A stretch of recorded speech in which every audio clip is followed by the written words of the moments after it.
शाम को जब दीनानाथ ने घर आकर कहा कि मुझे एक कार्यालय में 50 रुपए की नौकरी मिल गई है, तो गौरी खिल उठी। देवताओं में उसकी आस्था और भी दृढ़ हो गई। इधर 1 साल से बुरा हाल था, न कोई रोजी न रोजगार। घर में जो थोड़े बहुत गहने थे वह बिक चुके थे। मकान का किराया सिर पर चढ़ा हुआ था। जिन मित्रों से कर्ज मिल सकता था सबसे ले चुके थे। साल भर का बच्चा दूध के लिए बिलख रहा था। एक वक्त का भोजन मिलता तो दूसरे जून की चिंता होती। तकाजों के मारे बेचारे दीनानाथ को घर से निकलना मुश्किल था। घर से निकला नहीं कि चारों ओर से चिथाड़ मच जाती। वाह बाबूजी वाह, 2 दिन का वादा करके ले गए और आज 2 महीने से सूरत नहीं दिखाई। भाई साहब, यह तो अच्छी बात नहीं। आपको अपनी जरूरत का ख्याल है, मगर दूसरों की जरूरत का जरा भी ख्याल नहीं। इसी से कहा है, दुश्मन को चाहे कर्ज दे दो, दोस्त को कभी न दो। दीनानाथ को ये वाक्य तीरों से लगते थे और उसका जी चाहता था कि जीवन का अंत कर डाले, मगर बेजवान स्त्री और अबोध बच्चे का मुंह देखकर कलेजा थाम के रह जाते। बारे आज भगवान ने उस पर दया की और संकट के दिन कट गए। गौरी ने प्रसन्न मुख होकर कहा, मैं कहती थी ना कि ईश्वर सबकी सुधि लेते हैं और कभी न कभी हमारी भी सुधि लेंगे, मगर तुमको विश्वास ही ना आया था। बोलो, अब तो ईश्वर की दयालुता के कायल हुए? दीनानाथ ने हठधर्मी करते हुए कहा, यह मेरी दौड़ धूप का नतीजा है। ईश्वर की क्या दयालुता। ईश्वर को तो तब जानता जब कहीं से छप्पर फाड़कर भेज देते, लेकिन मुंह से चाहे कुछ कहे, ईश्वर के प्रति उसके मन में श्रद्धा उदय हो गई थी। दीनानाथ का स्वामी बड़ा ही रूखा आदमी था और काम में बड़ा चुस्त। उसकी उम्र 50 के लगभग थी और स्वास्थ्य भी अच्छा न था। फिर भी वह कार्यालय में सबसे ज्यादा काम करता। मजाल न था कि कोई आदमी 1 मिनट की भी देर करे या 1 मिनट भी समय के पहले चला जाए। बीच में 15 मिनट की छुट्टी मिलती थी, उसमें जिसका जी चाहे पान खा ले या सिगरेट पी ले या जलपान कर ले। इसके अलावा 1 मिनट का अवकाश न मिलता था। वेतन वाली तारीख को मिल जाता था। वेतन पहली तारीख को मिल जाता था। उत्सवों में भी दफ्तर बंद रहता था और नियत समय के बाद कभी काम न किया जाता था। सभी कर्मचारियों को बोनस मिलता था और प्रोविडेंट फंड की भी सुविधा थी। फिर भी कोई आदमी खुश न था। काम या समय की पाबंदी की किसी को शिकायत न थी। शिकायत थी केवल स्वामी के शुष्क व्यवहार की। कितना ही जी लगाकर काम करो, कितना ही प्राण दे दो, और उसके बदले धन्यवाद का एक शब्द भी न मिलता था। कर्मचारियों में और कोई संतुष्ट हो या ना हो, दीनानाथ को स्वामी से कोई शिकायत न थी। वह घुड़कियां और फटकार पाकर भी शायद उतने ही परिश्रम से काम करता था। साल भर में उसने कर्ज चुका दिए और कुछ संचय भी कर लिया। वह उन लोगों में था जो थोड़े में ही संतुष्ट रह सकते हैं, अगर नियमित रूप से मिलता जाए। 1 रुपया भी किसी खास काम में खर्च करना पड़ता तो दंपत्ति में घंटों सलाह होती और बड़े झांव झांव के बाद कहीं मंजूरी मिलती थी। बिल गौरी की तरफ से पेश होता तो दीनानाथ विरोध में खड़ा होता। दीनानाथ की तरफ से पेश होता तो गौरी उसकी कड़ी आलोचना करती। बिल को पास करा लेना प्रस्तावक की जोरदार वकालत पर मुनहसर था।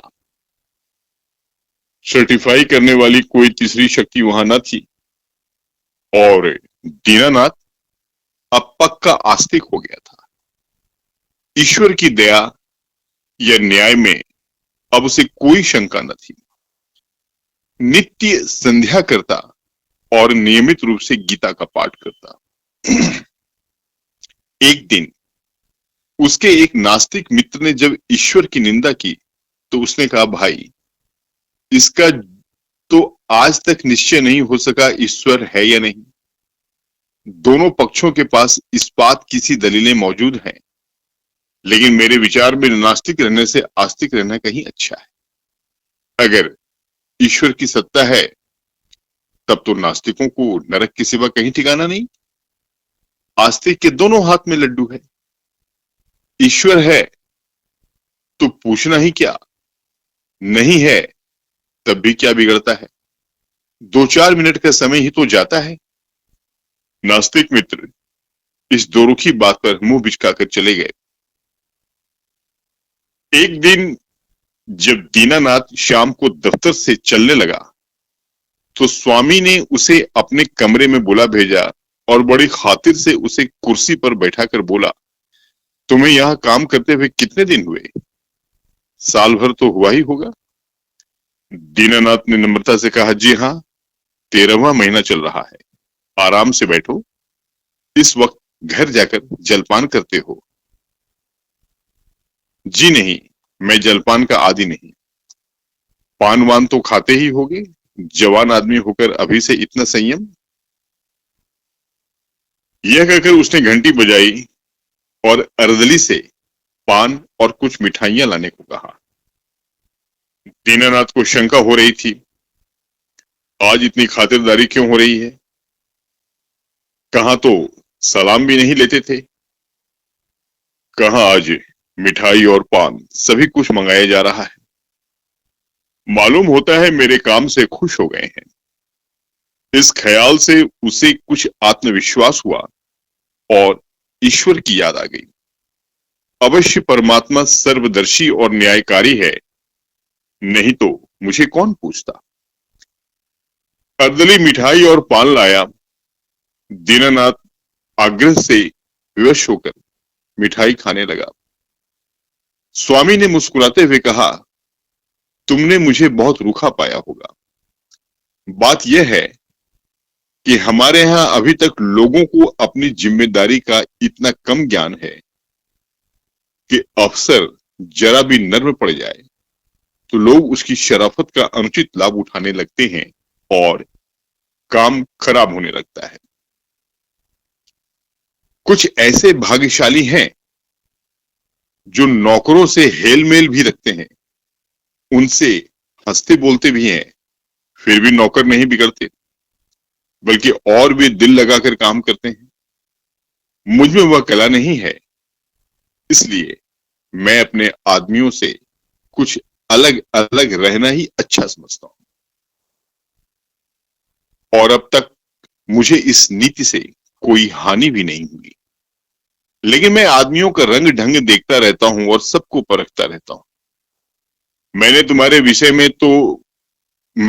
विषय में जो मत स्थिर किया है वह यह है कि तुम वफादार हो और मैं तुम्हारे ऊपर विश्वास कर सकता हूं। इसलिए मैं तुम्हें ज्यादा जिम्मेदारी का काम देना चाहता हूं, जहां तुम्हें खुद बहुत कम काम करना पड़ेगा, केवल निगरानी करनी पड़ेगी। तुम्हारे वेतन में 50 रुपए की और तरक्की हो जाएगी।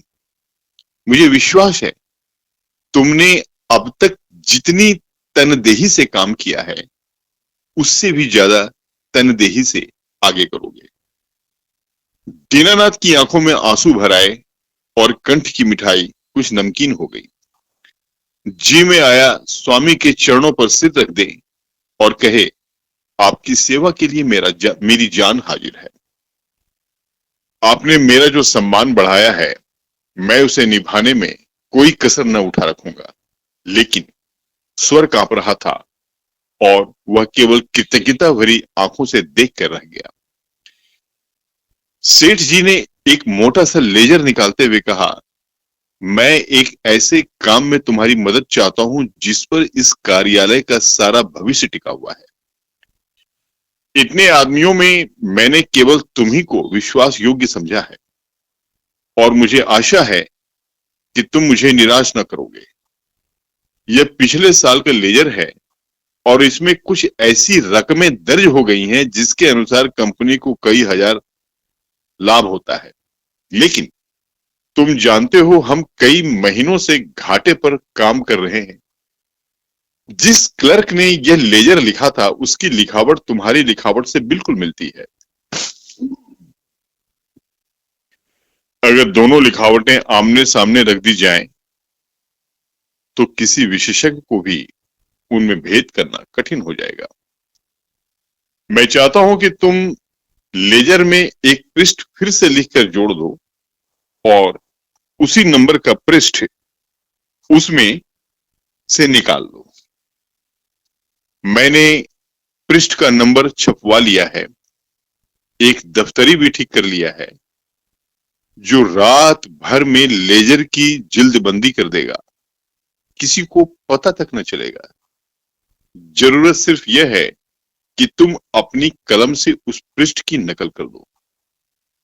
दीनानाथ ने शंका की, जब उस पृष्ठ की नकल ही करनी है तो उसे निकालने की क्या जरूरत है? सेठ जी हंसे, तो क्या तुम समझते हो उस पृष्ठ की हूबहू नकल करनी होगी? मैं कुछ रकमों में परिवर्तन कर दूंगा।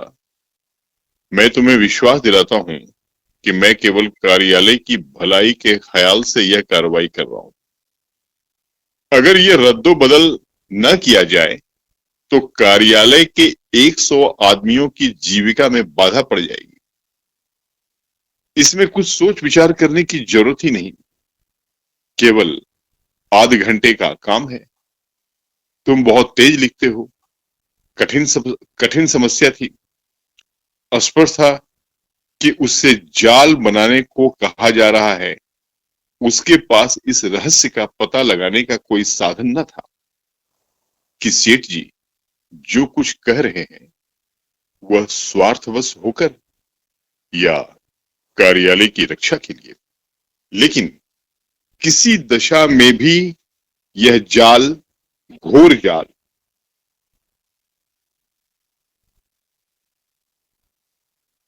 क्या वह अपनी आत्मा की हत्या करेगा?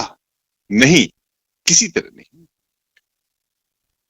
उसने डरते डरते कहा, मुझे आप क्षमा करें, मैं यह काम न कर सकूंगा। सेठ जी ने उसी अविचलित मुस्कान के साथ पूछा, क्यों? इसलिए कि यह सरासर जाल है। जाल किसे कहते हैं? किसी हिसाब में उलटफेर करना जाल है। लेकिन उस उलटफेर से 100 आदमियों की जीविका बनी रहे तो इस दशा में भी वह जाल है। कंपनी की असली हालत कुछ और है, कागजी हालत कुछ और। अगर यह तब्दीली न की जाए तो तुरंत कई हजार रुपए नफे के देने पड़ जाएंगे और नतीजा यह होगा कि कंपनी का दिवाला हो जाएगा और सारे आदमियों को घर बैठना पड़ेगा। मैं नहीं चाहता कि थोड़े से मालदार हिस्सेदारों के लिए इतने गरीबों का खून किया जाए। परोपकार के लिए कुछ जाल भी करना पड़े तो वह आत्मा की हत्या नहीं है। दीनानाथ को कोई जवाब न सूझा। अगर सेठ जी का कहना सच है और इस जाल से 100 आदमियों की रोजी बनी रहे तो वास्तव में वह जाल नहीं, कठोर कर्तव्य है। अगर आत्मा की हत्या होती भी हो तो 100 आदमियों की रक्षा के लिए उसकी परवाह न करनी चाहिए। लेकिन नैतिक समाधान हो जाने पर अपनी रक्षा का विचार आया। बोला, लेकिन कहीं मामला खुल गया तो मैं मिट जाऊंगा। 14 साल के लिए काले पानी भेज दिया जाऊंगा। सेठ जी ने जोर से कहा मारा, अगर मामला खुल गया तो तुम न फंसोगे, मैं फंसूंगा। तो तुम साफ इनकार कर सकते हो। लिखावट तो पकड़ी जाएगी, पता ही कैसे चलेगा कि कौन पृष्ठ बदला गया। लिखावट तो एक सी है। दीनानाथ परास्त हो गया। उसी वक्त उस पृष्ठ की नकल करने लगा। फिर भी दीनानाथ के मन में चोर पैदा हुआ था। गौरी से इस विषय में वह एक शब्द भी न कह सका। 1 महीने के बाद उसकी तरक्की हुई। 100 रुपए मिलने लगे, 200 बोनस के भी मिले। यह सब कुछ था। घर में खुशहाली के चिन्ह नजर आने लगे, लेकिन दीनानाथ का अपराधी मन एक बोझ से दबा रहता था। जिन दलीलों से सेठ जी ने उसकी जुबान बंद कर दी थी, उन दलीलों से गौरी को संतुष्ट कर सकने का उसे विश्वास न था। उसकी ईश्वर निष्ठा उसे सदैव डराती रहती थी। इस अपराध का कोई भयंकर दंड अवश्य मिलेगा। किसी प्रायश्चित, किसी अनुष्ठान से उसे रोकना असंभव है।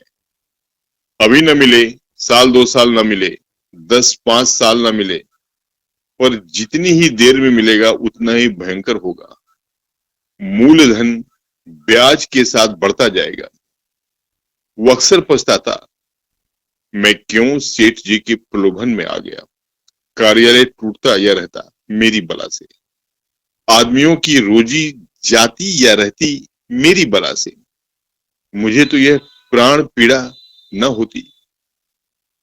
लेकिन अब तो जो कुछ होना था हो चुका और दंड अवश्य मिलेगा।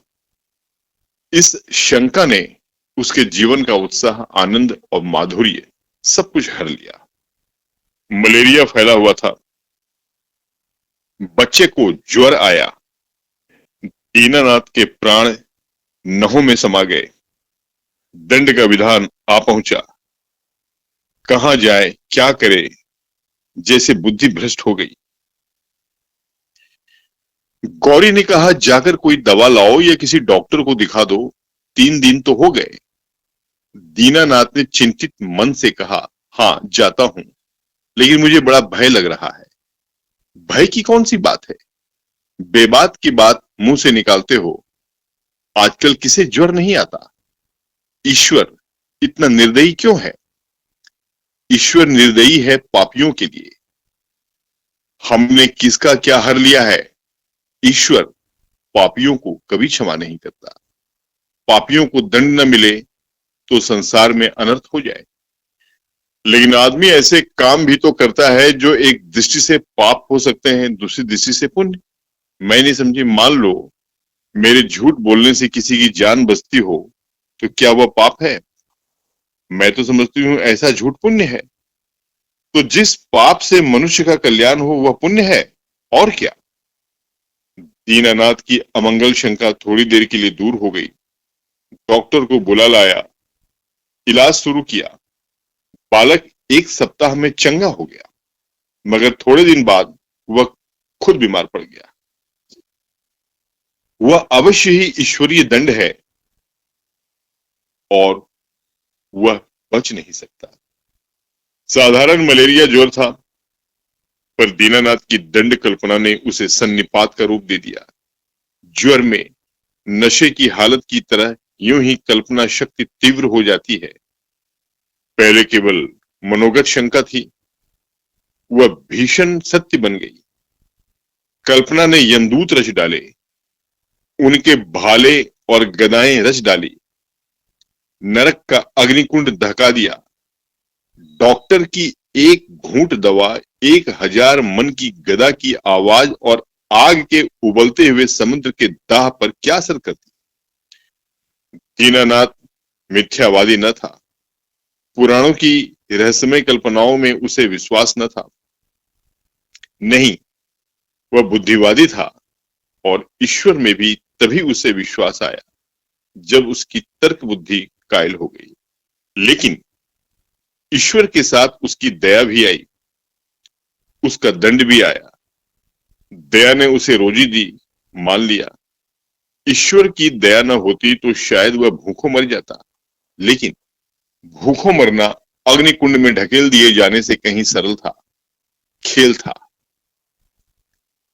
दंड भावना जन्म जन्मांतरों के संस्कार से ऐसी बद्धमूल हो गई थी, मानो उसकी बुद्धि का, उसकी आत्मा का एक अंग हो गई हो। उसका तर्कवाद और बुद्धिवाद इन मनवंतरों के जमे हुए संस्कार पर समुद्र की ऊंची लहरों की भांति आता था, पर एक क्षण में उन्हें जलमग्न करके फिर लौट जाता था और वह पर्वत ज्यों का त्यों अचल खड़ा रह जाता था। जिंदगी बाकी थी, बच गया। ताकत आते ही दफ्तर जाने लगा। एक दिन गौरी बोली, जिन दिनों तुम बीमार थे और एक दिन तुम्हारी हालत बहुत नाजुक हो गई थी, तो मैंने भगवान से कहा था कि ये अच्छे हो जाएंगे तो 50 ब्राह्मणों को भोजन कराऊंगे। दूसरे ही दिन से तुम्हारी हालत सुधरने लगी। ईश्वर ने मेरी विनती सुन ली। उसकी दया न होती, उसकी दया न हो जाती तो मुझे कहीं मांगे भीख न मिलती।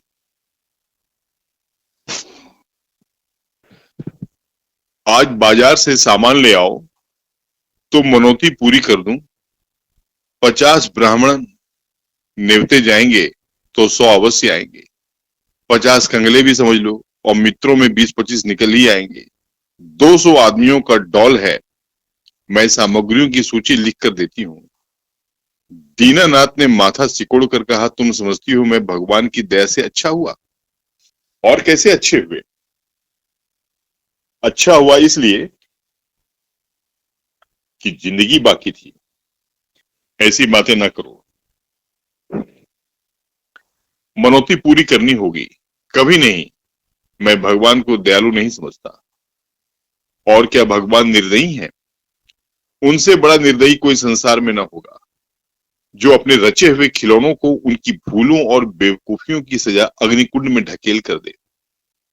वह भगवान दयालु नहीं हो सकता। भगवान जितना दयालु है, उससे असंख्य गुना निर्दयी है। और ऐसे भगवान की कल्पना से मुझे घृणा होती है। प्रेम सबसे बड़ी शक्ति कही गई है। विचारवानों ने प्रेम को ही जीवन की और संसार की सबसे बड़ी विभूति मानी है। व्यवहार में न सही, आदर्श में प्रेम ही हमारे जीवन का सत्य है। मगर तुम्हारा ईश्वर दंड भय से सृष्टि का संचालन करता है, फिर उसमें और मनुष्य में क्या फर्क हुआ? ऐसे ईश्वर की उपासना मैं नहीं करना चाहता, नहीं कर सकता। जो मोटे हैं उनके लिए ईश्वर दयालु होगा, क्योंकि वे दुनिया को लूटते हैं। हम जैसों को तो ईश्वर की दया कहीं नजर नहीं आती। हाँ, भय पग पग पर खड़ा घूरा करता है। यह मत करो नहीं तो ईश्वर दंड देगा, वह मत करो नहीं तो ईश्वर दंड देगा। प्रेम से शासन करना मानवता है, आतंक से शासन करना बर्बरता है। आतंकवादी ईश्वर से तो ईश्वर का ना रहना ही अच्छा है। उसे हृदय से निकालकर मैं उसकी दया और दंड दोनों से मुक्त हो जाना चाहता हूं। एक कठोर दंड बरसों के प्रेम को मिट्टी में मिला देता है। मैं तुम्हारे ऊपर बराबर जान देता रहता हूं, लेकिन किसी दिन डंडा लेकर पीट डालूं तो तुम मेरी सूरत न देखोगी। ऐसे आतंक में, दंड में जीवन के लिए मैं ईश्वर का एहसान नहीं लेना चाहता। बासी भात में खुदा के साझे की जरूरत नहीं। अगर तुमने ओझ भोज पर जोर दिया तो मैं जहर खा लूंगा। गौरी उसके मुंह की ओर भयातुर नेत्रों से ताकती रह गई।